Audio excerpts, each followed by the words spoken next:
നീ എൻ സ്വന്തം ഭാഗം 71. പിന്നെ SS ഗ്രൂപ്പ് അത് ആരുടെ ആയിക്കോട്ടെ, അത് എൻ്റെ മുത്തച്ഛൻ്റെ ആയിരുന്നു. അതിൻ്റെ തലപ്പത്ത് ആരെ ഇരിക്കുന്നത് എന്നും ഇനി അത് അദ്ദേഹത്തിൻ്റെ കയ്യിൽ തന്നെയാണോ എന്നോ ഇനി അത് എൻ്റെ കയ്യിലാണോ എന്നോ ഒന്നും അന്വേഷിക്കേണ്ട കാര്യം നിങ്ങൾക്കില്ല. അത് വെളിപ്പെടുത്തേണ്ടത് അദ്ദേഹമാണ്. അദ്ദേഹത്തിന് എപ്പോൾ തോന്നുന്നോ ആ സമയത്ത് അദ്ദേഹം തന്നെ അത് പറയും. അല്ലാതെ ഇതുപോലെ വന്ന് ഷോ നടത്തേണ്ട ആവശ്യമില്ല, ശ്രീദേവ് പറഞ്ഞു. ശ്രീദേവ്, ഞങ്ങൾ അങ്ങനെയൊന്നും ഉദ്ദേശിച്ചിട്ടില്ല. ഇവിടെ എന്തോ ഫെസ്റ്റിവൽ നടക്കുന്നത് കൊണ്ട് അങ്കിളും ആൻറ്റിയും വരുന്നുണ്ടെന്ന് പറഞ്ഞു. അങ്ങനെ കൂടെ വന്നതാണ് ഞങ്ങൾ വന്നത് നിങ്ങൾക്ക് ഇഷ്ടമായില്ലെങ്കിൽ ഞങ്ങൾ പോയേക്കാം. അല്ലാതെ നീ പറയുന്നത് പോലെ ഒരാവശ്യത്തിന്, ഒരു ടെൻഡറിന് വേണ്ടി ഒന്നും ഞങ്ങൾ വന്നതല്ല, കനിക പറഞ്ഞു. ശരി, അങ്ങനെയാണെങ്കിൽ നല്ലത്. നിങ്ങൾക്ക് എത്ര നാൾ വേണമെങ്കിലും ഇവിടെ നിൽക്കാം. പിന്നെ ഇവിടെ ഞങ്ങൾ ആരും, ഞാനോ മുത്തശ്ശനോ ബിസിനസ് കാര്യങ്ങൾ സംസാരിക്കാറില്ല. മാത്രവുമല്ല, എൻ്റെ ബിസിനസ് കാര്യങ്ങളിൽ ആരും ഇടപെടുന്നത് എനിക്ക് ഇഷ്ടമല്ല. കുടുംബപരമായി കിട്ടിയ ബിസിനസ്സൊന്നുമല്ല ഞാൻ സ്വന്തമായി പടുത്തുയർത്തിക്കൊണ്ടുവന്നത്. അതുകൊണ്ട് അതിലേക്ക് തലയിടാൻ ആരും വരണ്ട. ആരെയും ഇടനിലനിർത്തുകയും വേണ്ട. അവൻ കനകയോടും നാഗേന്ദ്രനോടും പറഞ്ഞിട്ട് അവിടെ നിന്നും മുത്തശ്ശൻ്റെ അടുത്തേക്ക് ചെന്നു. ഇനി മുത്തശ്ശന് വല്ലതും പറയാനുണ്ടോ? ശ്രീദേവ് ചോദിച്ചു. ഇല്ല മോനെ, എന്നോട് സംസാരിക്കാനല്ലല്ലോ അവർ വന്നത്. അവർക്ക് പറയാനുള്ളത് നീ കേൾക്കുക, നീ മറുപടി കൊടുക്കുക. അല്ലാതെ ഈ മുത്തശ്ശന് ഒരഭിപ്രായവുമില്ല. ഞാനിവിടെ കേട്ടിരുന്നു എന്നേയുള്ളൂ, മുത്തശ്ശൻ പറഞ്ഞു. അതെ, എല്ലാവരുടെയും ചർച്ച കഴിഞ്ഞുവെങ്കിൽ ബ്രേക്ക്ഫാസ്റ്റ് റെഡിയാണ്, എല്ലാവർക്കും ഇരിക്കാം. അങ്ങോട്ട് വന്ന് മുത്തശ്ശി പറഞ്ഞു. മുത്തശ്ശി ശ്രീദേവിൻ്റെ അമ്മയെ ഒന്ന് നോക്കുക കൂടി ചെയ്തു. മുത്തശ്ശി, ഞാനൊന്ന് ഫ്രഷായിട്ട് വരാം എന്ന് പറഞ്ഞ് ശ്രീദേവ് മുകളിലേക്ക് കയറി പോകുന്നത് നോക്കി നാഗേന്ദ്രനും കനികയും അശോകും അടക്കം എല്ലാവരും ഇരുന്നു. അവർ വന്നോളും, നിങ്ങൾ വന്ന് ഭക്ഷണം കഴിക്കുക, മുത്തശ്ശി പറഞ്ഞു. വാ, ഭക്ഷണം കഴിക്കാം എന്ന് പറഞ്ഞ് ശ്രീദേവിൻ്റെ അമ്മയും കൂടി പറഞ്ഞതും എല്ലാവരും അവിടെ നിന്നും എഴുന്നേറ്റ് നടന്നു.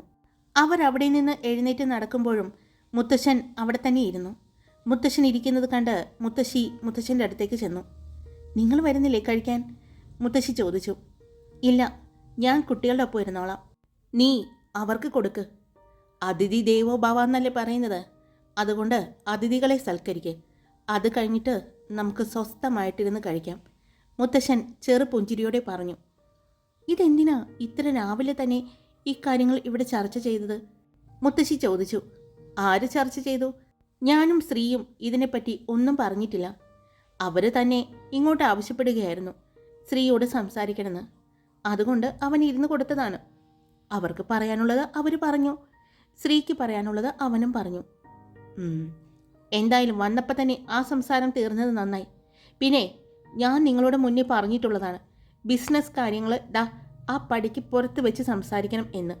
ഇങ്ങോട്ട് വന്നാൽ ഒരു ബിസിനസ്സുകാരും സംസാരിക്കരുതെന്ന് മുത്തശ്ശി ചോദിച്ചു. നീ എന്നോട് പറഞ്ഞിട്ട് എന്താ കാര്യം ഭാര്യയെ? നീ പറയേണ്ടത് ഇവിടെ നിന്ന് പോയില്ലേ നിന്റെ മകളോട് പറഞ്ഞാൽ മതി, എത്തേണ്ടടുത്ത് എത്തിക്കോളും, മുത്തശ്ശൻ പറഞ്ഞു. എനിക്കറിയാം എന്താ വേണ്ടതെന്ന്. ഞാനെന്തായാലും ഒന്നങ്ങ് ചെല്ലട്ടെ എന്ന് പറഞ്ഞ് മുത്തശ്ശി തിരിഞ്ഞു നടന്നു. പിന്നെ പതിയെ വന്നാൽ മതി. നിങ്ങൾ പറഞ്ഞതുപോലെ തന്നെ നമുക്ക് കുട്ടികളുടെ ഒപ്പം ഇരിക്കാം, മുത്തശ്ശി പറഞ്ഞു. താൻ ചെല്ല് എന്ന് പറഞ്ഞ് മുത്തശ്ശൻ വീണ്ടും പത്രവായനയിലേക്ക് തുടങ്ങി. ശ്രീദേവ് മുകളിലേക്ക് കയറി ചെന്നപ്പോഴേ കണ്ടു അവനെ കാത്തുന്നത് പോലെ റോയും ശങ്കറും വിശ്വവും നിൽക്കുന്നുണ്ടായിരുന്നു. നിങ്ങൾ ഫ്രഷായില്ലേ? അവരെ കണ്ടതും ശ്രീദേവ് ചോദിച്ചു. എങ്ങനെയാടാ നിന്നെ ഒരു ദുരന്തത്തിലേക്ക് തള്ളിവിട്ടിട്ട് ഞങ്ങൾ എങ്ങനെയാ വന്ന് ഫ്രഷ് ആവുന്നത്? വിശ്വം ചോദിച്ചു. എന്താ ഇപ്പോൾ അവരുടെ ആവശ്യമെന്ന് മനസ്സിലായോ? റോയ് ചോദിച്ചു. പിന്നെ സിമ്പിൾ, നമ്മൾ പറഞ്ഞത് തന്നെ, ആ ടെൻഡർ, അതാണ് അവരുടെ ലക്ഷ്യം, ശ്രീദേവ് പറഞ്ഞു. അതിന് നീ പിന്മാറിയെന്ന് പറഞ്ഞതല്ലേ? പിന്നെയും നിന്നെ അന്വേഷിച്ച് വരണമെങ്കിൽ അവർക്ക് സംശയമുണ്ടോ SS ഗ്രൂപ്പിൻ്റെ കാര്യത്തിൽ? റോയ് ചോദിച്ചു. തീർച്ചയായിട്ടും എന്തോ ഒരു സംശയം കിട്ടിയിട്ടുണ്ട്. ശക്തിദേവ് SS ഗ്രൂപ്പിൽ നിന്ന് പിന്മാറിയെന്ന് മാത്രമേ പറഞ്ഞിട്ടുള്ളൂ. അത് ആർക്കാണ് കൈമാറിയത് എന്ന് ഇതുവരെയും മുത്തശ്ശൻ പറഞ്ഞിട്ടില്ല. അതിൻ്റെ ഒരു കൺഫ്യൂഷനിലാണ് അവർ. എൻ്റെ സംശയം അത് അച്ഛനെ വെച്ച് കളിക്കുന്നത് SS ഗ്രൂപ്പ് അമ്മയ്ക്ക് അവകാശപ്പെട്ടതല്ലേ, മുത്തശ്ശൻ്റെ സ്വത്തല്ലേ. അത് എങ്ങനെയെങ്കിലും അച്ഛൻ്റെ പേരിലേക്ക് വരുത്താനുള്ള ശ്രമമാണ്. അതിലൂടെ ചന്ദ്രമൗലി ഗ്രൂപ്പിലേക്ക് അത് ലയിപ്പിക്കുക. അതായിരിക്കാം ഇപ്പോൾ അവരുടെ ലക്ഷ്യം. അതായത് നിന്റെ അച്ഛനെ മുൻനിർത്തി അമ്മയുടെ വീതം വാങ്ങുക, അതാണ് ഉദ്ദേശിക്കുന്നത്? ശങ്കർ ചോദിച്ചു. എനിക്കങ്ങനെ തോന്നുന്നു. എൻ്റെ ഒരു തോന്നൽ മാത്രമാണ്, ശ്രീദേവി പറഞ്ഞു. എന്തായാലും നിനക്കങ്ങനെ തോന്നിയിട്ടുണ്ടെങ്കിൽ അത് വെറുതെ ആകില്ല. അതെന്തായാലും നമുക്ക് അടുത്ത ദിവസം തന്നെ അറിയാൻ പറ്റും അതിൻ്റെ റിസൾട്ട്. റോയ് പറഞ്ഞതും ശ്രീദേവ് ഒന്ന് മൂളി. എന്തായാലും വാ, നമുക്ക് ഫ്രഷ് ആയിട്ട് വരാം. അവിടെ അവർ ഭക്ഷണം കഴിക്കാനിരുന്നു. നമുക്ക് അത് കഴിഞ്ഞിട്ടിരിക്കാം. അവരുടെ ഒപ്പം ഇരുന്നാൽ ശരിയാവില്ല, ശ്രീദേവ് പറഞ്ഞു. അതെ, ഞങ്ങളും അത് തന്നെ പറയായിരുന്നു. എന്തായാലും നീ ഇന്ന് ഷൂട്ടിന് പോകുന്നുണ്ടോ? വിശ്വം ചോദിച്ചു. പോണം. എനിക്ക് ഉച്ച കഴിഞ്ഞിട്ടാണ് പറഞ്ഞിരിക്കുന്നത്. ഇന്ന് പോണം. എന്തായാലും ഒരു 3-4 ദിവസം എനിക്ക് പോയേ പറ്റൂ. അത് കഴിഞ്ഞ് പിന്നെ 2-3 ദിവസം ഫ്രീ ആകാനുള്ളതല്ലേ. പിന്നെ നെക്സ്റ്റ് ഷൂട്ട് എവിടെയാണെന്ന് ഇതുവരെ കൺഫേം ചെയ്തിട്ടില്ല. മിക്കവാറും ഹൈദരാബാദ് തന്നെയാകും. വിഷു കഴിഞ്ഞിട്ടാവുമ്പോൾ ഇവിടെ നിന്നും ദക്ഷയും കൂട്ടരും എല്ലാം പോകുമല്ലോ. അപ്പോൾ ഒരു ആശ്വാസമുണ്ട്. അപ്പോൾ ഇവരും ഇവിടെ നിന്ന് പോകുമായിരിക്കും. അവരുടെ കൂട്ടത്തിൽ ദക്ഷയും കൂട്ടരെയും ഇവിടെ നിർത്തിക്കൊണ്ട് പോവാൻ എനിക്കെന്തായാലും ഒരു സമാധാനം ഉണ്ടാവില്ല. പിന്നെ നിങ്ങളുള്ള ഒരു ആശ്വാസത്തിലാണ് ഞാൻ പോകാൻ പോകുന്നത്, ശ്രീദേവി പറഞ്ഞു. അല്ലടാ, ഇപ്പോൾ ഹൈദരാബാദ് ഷൂട്ടാണെങ്കിൽ പിന്നെ ടെൻഷൻ അടിക്കണ്ടല്ലോ. ഇവരവിടെ ഉണ്ടാവില്ലേ കോളേജിൽ? അപ്പോൾ അവിടെ നമുക്ക് കാണാമല്ലോ ഇവരെ, വിശ്വം ചോദിച്ചു. ആ ഒരു സമാധാനവും എനിക്കുണ്ട്, ശ്രീദേവി പറഞ്ഞു. അത് പറഞ്ഞപ്പോഴാ ശ്രീദേവി, ഇവരൊരു വില്ലയോ ഫ്ലാറ്റോ എന്തോ അന്വേഷിക്കുന്നുണ്ടെന്ന് പറഞ്ഞില്ലേ ഇവർക്ക് അവിടെ താമസിക്കാൻ? നീ വാങ്ങിയിരിക്കുന്ന ആ പുതിയ വില്ല, നമ്മൾ താമസിക്കുന്ന വില്ലയുടെ അടുത്ത് തന്നെയുള്ള ആ വില്ല, അത് ഇവർക്ക് കൊടുത്താലോ? നമ്മുടെ ഒരു ശ്രദ്ധയും കൂടി ഉണ്ടാകും. എന്തു പറയുന്നു? വിശ്വം ചോദിച്ചു. അത് ശരിയാ ശ്രീദേവ്. ഇവർ ഹൈദരാബാദ് വന്ന് ഒറ്റയ്ക്ക് താമസിക്കുമ്പോൾ അതിൻ്റെതായ ബുദ്ധിമുട്ടുകളുണ്ടാവും. ഇത്രയും നാൾ ഹോസ്റ്റലിലായിരുന്നു. രാത്രി അതിൻ്റെതായ സംരക്ഷണം അവർക്ക് കിട്ടിയിട്ടുണ്ടാവും. ഇപ്പോൾ അവർ പെൺകുട്ടികൾ മാത്രമാണ് താമസിക്കാൻ പോകുന്നത്. അപ്പോൾ അതിൻ്റെതായ ബുദ്ധിമുട്ടുണ്ടാകും. നമ്മൾ അടുത്ത് തന്നെയുണ്ടെങ്കിൽ നമ്മുടെ ഒരു നോട്ടവും ഉണ്ടാകും. റോയും കൂടി അത് പറഞ്ഞു. അത് ശരിയാ. നമുക്കെന്തായാലും അവരോട് സംസാരിക്കാം. അവർ തീരുമാനിക്കട്ടെ. എന്തു പറയുന്നു? ശ്രീദേവ് ചോദിച്ചു. അതെ, അവരോട് സംസാരിക്കാം. അവർക്ക് സമ്മതമാണെങ്കിൽ എനിക്കും സന്തോഷമാണ്, ശ്രീദേവ് പറഞ്ഞു. എന്നാൽ പിന്നെ ഫ്രഷ് ആയിട്ട് വരാം. അല്ല, ഇവളുമാരെല്ലാവരും കൂടി അവിടെ നിന്ന് കയറി പോന്നിട്ട് കുറേ നേരം ആയല്ലോ. പുറത്തേക്ക് കാണുന്നില്ലല്ലോ. പേടിച്ച് റൂമിൽ തന്നെ ഇരിക്കുകയാണോ ഇനി? അടഞ്ഞു കിടക്കുന്ന ശരണ്യയുടെ റൂമിൻ്റെ വാതിക്കലേക്ക് നോക്കിക്കൊണ്ട് റോയ് പറഞ്ഞു. പേടിച്ചിരിക്കാനോ? അത് അവരല്ലായിരിക്കണം. ആ താഴെ വന്നിരിക്കുന്ന ആറ്റം ബോംബുകളേക്കാൾ വലുതാണ് ആ റൂമിലിരിക്കുന്ന എല്ലാം, വിശ്വം പറഞ്ഞു. വിശ്വം പറയുന്നത് കേട്ട് എല്ലാവരും ചിരിച്ചു. എന്നാൽ പിന്നെ ഞാൻ പോയി ഫ്രഷ് ആയിട്ട് വരാം. പിന്നെ അവരോട് ഒരുമിച്ച് താഴേക്ക് പോകാമെന്ന് പറയും, ശ്രീദേവ് പറഞ്ഞുകൊണ്ട് അവൻ്റെ റൂമിലേക്ക് കയറി. എന്നാലും ഇത്ര രാവിലെ തന്നെ അവരെന്തായിരിക്കും ഇത്ര കാര്യമായിട്ട് സംസാരിക്കാനുണ്ടെന്ന് പറഞ്ഞത്? അത് പറഞ്ഞപ്പോൾ ശ്രീദേവ് സാറിൻ്റെ മുഖം കണ്ടോ? വല്ലാത്ത ദേഷ്യമായിരുന്നു. ബെഡിൽ കയറിയിരുന്ന് കാര്യമായി ആലോചിച്ചുകൊണ്ട് ബാനു പറഞ്ഞു. അത് ശരിയാ, ഏട്ടൻ എപ്പോൾ അവർ വാ തുറന്നാലും ദേഷ്യമാണ്. ഇതിപ്പോൾ മുത്തശ്ശനും മുത്തശ്ശിക്കുള്ളത് കൊണ്ടാണ് ഇത്രയെങ്കിലും സൗമ്യമായിട്ട് പിടിച്ചു നിൽക്കുന്നത്. ഇല്ലെങ്കിൽ കേൾക്കായിരുന്നു. പിന്നെ ഏട്ടൻ കാര്യമായിട്ട് അവരോട് സംസാരിക്കാതെ മാറിപ്പോയാലും അവരിങ്ങനെ വന്ന് ചൊറഞ്ഞുകൊണ്ടിരിക്കും. അപ്പോൾ എന്തു ചെയ്യും? ഏട്ടൻ കയറി മാന്തും. അതെപ്പോഴും പാലസിൽ സംഭവിക്കാറുള്ളതാണ്. പക്ഷേ ഇപ്പോൾ അച്ഛൻ, അവർ പിടിച്ചിരിക്കുന്നത് അച്ഛനെയാണെന്ന് തോന്നുന്നു. എൻ്റെ അച്ഛൻ ഇങ്ങനെയൊന്നും അല്ലായിരുന്നു. ഇപ്പോൾ അച്ഛന് ഭയങ്കര മാറ്റമുണ്ട്. സോഫയിൽ താടിക്ക് കൈ കൊടുത്തുകൊണ്ടിരുന്ന് ശരണ്യാണ് പറഞ്ഞത്. അപ്പോഴാണ് വാഷ്റൂമിൽ നിന്നും ദക്ഷ ഫ്രഷായി ഇറങ്ങിയത്. ഇനി അടുത്ത ആൾ, വേഗം ഫ്രഷായി ഇറങ്ങണേ, നല്ല വിശപ്പുണ്ട്. ഇപ്പോൾ അവരും കൂടി വന്നിരിക്കുന്ന കാരണം വെള്ളതും കിട്ടുമാവോ? മുത്തശ്ശി കാര്യമായിട്ട് ഉണ്ടാക്കിയിട്ടുണ്ടാവും അല്ലേ? ബാനു ശരണ്യെ നോക്കിക്കൊണ്ട് ചോദിച്ചു.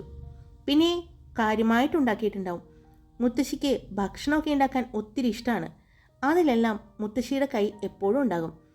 ദക്ഷ ചേച്ചി, പെട്ടെന്നാണ് മിററിൻ്റെ ഭാഗത്തേക്ക് നോക്കി ശരണ്യെ വിളിക്കുന്നത്. അവളുടെ വിളി കേട്ട് എല്ലാവരും നോക്കിയപ്പോൾ ഡാർക്ക് ഗ്രീൻ കളർ പാവാടയും ബ്ലൗസും അതിൽ മെറൂൺ ബോർഡർ വരുന്ന ധാവണിയും ഉടുത്തുകൊണ്ട് നിൽക്കുന്ന ദക്ഷയെ എല്ലാവരും കാണുന്നത്. അടിപൊളിയായിട്ടുണ്ട് ചേച്ചി. നന്നായിട്ടുണ്ടല്ലേ? നന്നായിട്ടുണ്ട്. അല്ലെങ്കിലും ഇവൾക്ക് ഏത് വേഷവും ചേരും. ഞങ്ങളൊക്കെ ഇട്ടാലാണ് ഒരു ലുക്കില്ലാത്തത്. ഭാനു പറഞ്ഞു. ആര് പറഞ്ഞു? നിങ്ങളെടുത്താലും നല്ല ഭംഗിയായിരിക്കും. ഞാൻ പറഞ്ഞില്ലേ, മുത്തശ്ശിക്ക് ഇവിടെ മോഡേൺ ഡ്രസ്സൊന്നും ഇടുന്നത് ഇഷ്ടമല്ല. ആ കനികയെയും നയനയുടെയൊക്കെ കാര്യം മിക്കവാറും തീരുമാനമാവും. പിന്നെ അവളുടെ ഒപ്പം വന്നിരിക്കുന്ന 2 വാലുകളില്ലേ, അത് ഈ കനികയുടെ അച്ഛൻ്റെ റിലേറ്റീവ്സാ. എൻ്റെ പൊന്നോ, എന്തൊരു തള്ളയാണെന്നറിയാം അവരെ കൊണ്ട്. വീട്ടിലിരിക്കുമ്പോഴേ വരാറുണ്ട് ഇടയ്ക്കിടയ്ക്ക്. എൻ്റെ റൂമിലേക്ക് വന്നിട്ട് ഏട്ടൻ പുതുതായി എന്തെങ്കിലും വാങ്ങി തന്നോ എന്നൊക്കെ ഒരു ചോദ്യമുണ്ട്. അതെന്തിനാ നിന്നോട് ചോദിക്കുന്നത്? ശരണ്യ പറയുന്നതിൻ്റെ ഇടയിൽ കയറി ശ്രീകുട്ടി ചോദിച്ചു. അതോ, ഏട്ടൻ മിക്കവാറും ഷൂട്ടിങ്ങിനായിട്ട് പുറത്തേക്കൊക്കെ പോവില്ലേ? അപ്പോൾ വരുമ്പോൾ എനിക്കായിട്ട് കാര്യമായിട്ട് കൊണ്ടുവരാറുണ്ട്. എനിക്ക് കാര്യമായിട്ട് കൊണ്ടുവന്നാലും അതിൽ പകുതിയും പോകുന്നത് ആ കണിക പിശാചിൻ്റെയും ആ നയനയുടെയും അടുത്തേക്കായിരിക്കും. ഞാൻ പിന്നെ അങ്ങനെ ഒരുപാട് മേക്കപ്പ് ഒന്നും ഉപയോഗിക്കാത്തത് കൊണ്ട് ഞാൻ മിണ്ടാതിരിക്കും. എനിക്ക് ഏറ്റവും ഇഷ്ടം ടെഡി ബിയർ, ഗെയിം കളിക്കുന്നത്, അങ്ങനെ എന്തെങ്കിലുമൊക്കെ ആയിരിക്കും. അതൊന്നും ഞാൻ വിട്ടുകൊടുക്കില്ല. അതൊക്കെ ഞാൻ ഒളിപ്പിച്ച് വയ്ക്കും. പിന്നെ നല്ല സ്പ്രേ, പിന്നെ അങ്ങനെയുള്ള ഐറ്റംസ് ഇല്ലേ, മേക്കപ്പ് ഐറ്റംസ്, അതൊക്കെ അവൾമാർ പറക്കിക്കൊണ്ടുപോകുന്ന കാണാറുണ്ട്. ഞാൻ മിണ്ടാറില്ല.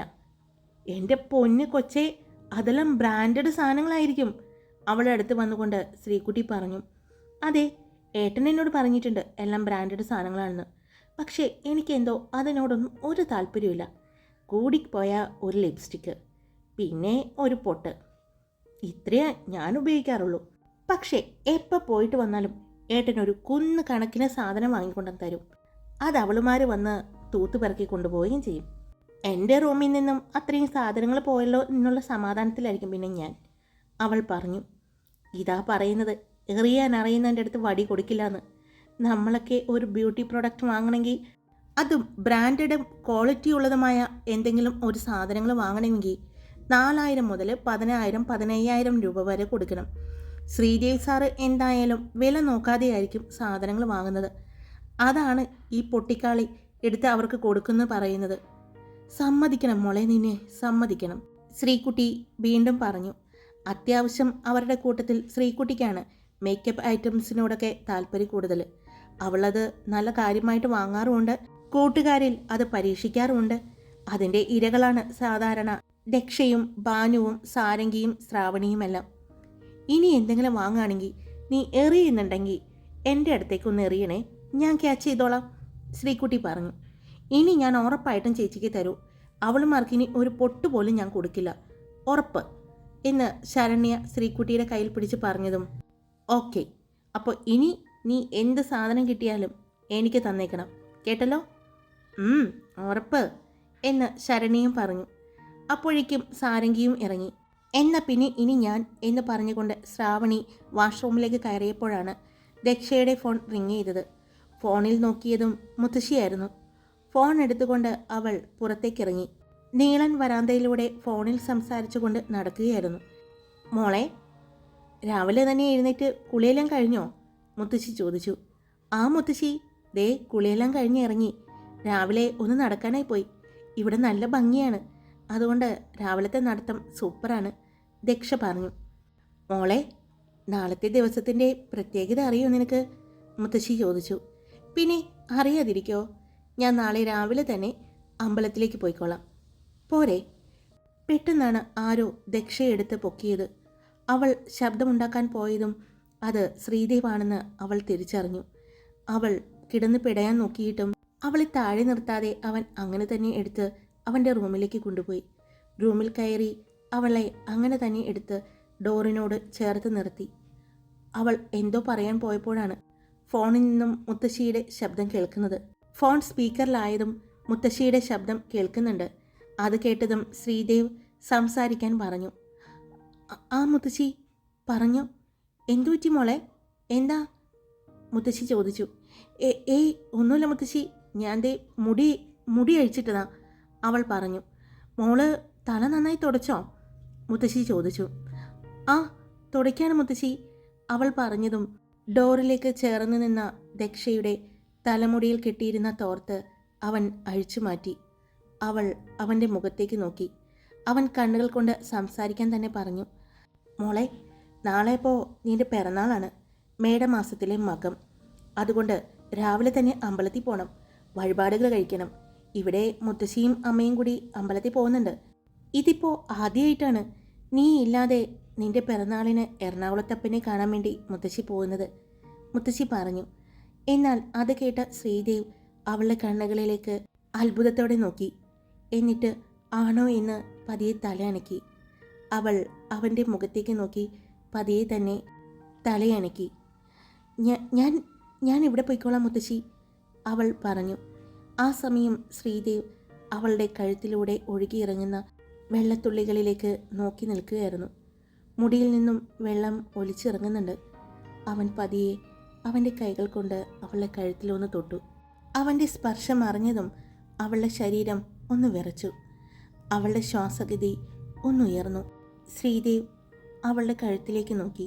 കുളിച്ചിറങ്ങിയത് കൊണ്ട് തന്നെ വെള്ളത്തിൻ്റെ അംശം കഴുത്തിലുണ്ടായിരുന്നു. അവൻ അവളുടെ മുഖത്തേക്ക് നോക്കിക്കൊണ്ട് അവളുടെ കഴുത്തിൻ്റെ ഇടത് ഭാഗത്തായി ഒന്ന് തടവി. അതിനെ തടസ്സപ്പെടുത്താനായി അവൾ ഇടത് ഭാഗത്തേക്ക് കഴുത്തൊന്ന് തിരിച്ചു. അവൻ്റെ കൈകൾ അവിടെ വെച്ച് തടഞ്ഞു. പെട്ടെന്ന് ശ്രീദേവ് അവളുടെ വലത് കഴുത്തിൻ ഭാഗത്തായി അവൻ്റെ മുഖം അമർത്തി. അവളിൽ നിന്നും ഒരു ശബ്ദം പുറത്തേക്ക് വരുന്നത് അറിഞ്ഞതും ശ്രീദേവ് പെട്ടെന്ന് അവൻ്റെ കൈകൊണ്ട് അവളുടെ വായ മൂടി പിടിച്ചു. മോളെ, ഫോണിൽ നിന്നും മുത്തശ്ശിയുടെ ശബ്ദം കേൾക്കുന്നുണ്ട്. എന്നാൽ ശ്രീദേവിൻ്റെ മുഖം അവളുടെ കഴുത്തിൽ അമരുന്നതും അതിൻ്റെ ആ ഒരു ചൂടിൽ, ആ ഒരു ഞെട്ടലിലുമായിരുന്നു ദക്ഷ. അവൾക്ക് ഒന്നും സംസാരിക്കാൻ പറ്റുന്നുണ്ടായിരുന്നില്ല. മോളെ, മുത്തശ്ശി വീണ്ടും വിളിച്ചതും ശ്രീദേവ് വേഗം അവളുടെ കഴുത്തിടുക്കിൽ നിന്നും മുഖം മാറ്റി അവളെ ഒന്ന് നോക്കി. അവൾ അപ്പോഴും കണ്ണുകൾ അടച്ചു തന്നെ നിൽക്കുന്നത് കണ്ടതും ശ്രീദേവ് ഫോൺ വാങ്ങി വീണ്ടും അവളുടെ ചെവിയിലേക്ക് അടുപ്പിച്ചു. അത് അറിഞ്ഞതുപോലെ അവൾ കണ്ണ് തുറന്നു. ആ മുത്തശ്ശി പറയ്, നീ എന്തെടുക്കാം മോളെ, മുത്തശ്ശി ചോദിച്ചു. ഞാൻ തല തുടയ്ക്കാം മുത്തശ്ശി, അവൾ പറയുന്നത് കേട്ട് മുത്തശ്ശി, ആണോ, എന്നാ നന്നായി തല തുടയ്ക്കണം കേട്ടോ. വെള്ളം മാറി കുളിച്ച് മുടിയെല്ലാം നന്നായി പോയി. ഇനിയും കളയാൻ നിൽക്കണ്ട. നന്നായി തുടച്ച് ബാഗിൽ രാസ്നാദിപ്പൊടി വെച്ചിട്ടില്ലേ, അത് നെറുകയിലിട്ടോളൂ കേട്ടോ, മുത്തശ്ശി പറഞ്ഞു. അപ്പോഴും ദക്ഷ ശ്രീദേവിൻ്റെ മുഖത്ത് തന്നെ നോക്കി നിൽക്കുകയാണ്. അവനും അവളുടെ മുഖത്ത് തന്നെ നോക്കി നിൽക്കുകയാണ്. രണ്ടുപേരുടെയും കണ്ണുകൾ തമ്മിൽ പരസ്പരം എന്തൊക്കെയോ പറയുകയായിരുന്നു. ശരി മുത്തശ്ശി, അവൾ പറഞ്ഞു. എന്നാൽ പിന്നെ വിളിക്കാം മുത്തശ്ശി, നാളത്തെ കാര്യം മറക്കല്ലേ. ഇല്ല മുത്തശ്ശി എന്ന് പറഞ്ഞതും ശ്രീദേവ് അവളുടെ കയ്യിൽ നിന്നും ഫോൺ വാങ്ങി കട്ട് ചെയ്തു. പെട്ടെന്നായതുകൊണ്ട് ദക്ഷ ഫോണിലേക്കും പിന്നെ അവൻ്റെ മുഖത്തേക്ക് നോക്കി. I want to kiss you, Sreedev അവൻ്റെ മുഖം അവളുടെ മുഖത്തോട് അടുപ്പിച്ചുകൊണ്ട് പറഞ്ഞു. ദക്ഷയുടെ കണ്ണുകൾ ഒന്ന് പിടഞ്ഞു. വീണ്ടും അനുവാദത്തിന് പോലും കാത്തു നിൽക്കാതെ അവൻ അവളുടെ ചുണ്ടുകളിലേക്ക് ചുണ്ടുകൾ ചേർത്തു. ഹായ്, എല്ലാവരും സുഖമായിട്ടിരിക്കുന്നു? ഞാൻ സുഖമായിട്ടിരിക്കുന്നു. അപ്പോൾ സ്റ്റോറി ഇട്ടിട്ടുണ്ടേ, ഇഷ്ടപ്പെട്ട ലൈക്ക് ചെയ്യുക, നിങ്ങളുടെ അഭിപ്രായങ്ങൾ കമൻറ്റ് ചെയ്തോളൂ. സബ്സ്ക്രൈബ് ചെയ്യാതെ കേൾക്കുന്നവരുണ്ടെങ്കിൽ സബ്സ്ക്രൈബ് ചെയ്ത് സപ്പോർട്ട് ചെയ്യുക. Love you all. It's me Karthika.